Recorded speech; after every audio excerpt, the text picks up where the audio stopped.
Hello and welcome back to another episode of Twisted Iron Projects. In today's video, we're going to be going over how to make a V swage block.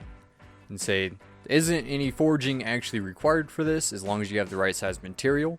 Unfortunately, I'm going to have to do a little bit of forge work here. I'm going to have to use this 1-inch square stock here.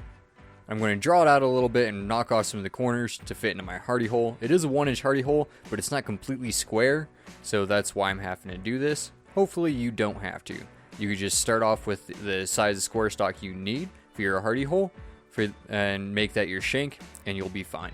And say, but I'm going to work here, draw it out a little bit, kind of hammer it down into the hardy hole to get it to fit. And just kind of work it back and forth constantly, consistently, going all the way around the shank to make sure that I got nice, even fit into my hardy. And this is going to make up the shank of the tool that'll hold it into place. Now that I got that forged out, what I'm going to do is I'm going to cut right about 3 1/4 inches off using my cutoff wheel here. And then I will be using 3/4 inch square as my actual V-block swage. So all I did is I clamped them together in the vise, even, and then set the second piece of the 3/4 inch square on top on the 90 offset, and then I'm just going to tack weld it in place. You don't want to weld the entire thing right now because it'll warp and be all funky, so just kind of tack weld it.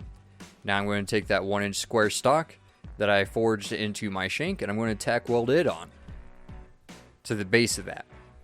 Once I get that tacked on, I'm actually going to run a bead down both sides of the shank along the die, and then I'm going to finish up by welding the inside center area here and holding, finally securing the two pieces together. There you have it. It's that simple, a V swage. Now I do need to make a top fuller for this, but a scrap piece of stock will work just fine for the time being, as you can see. And it works out perfect, as you can see here, for making a set of V-bit tongs. So, stay classy, party on.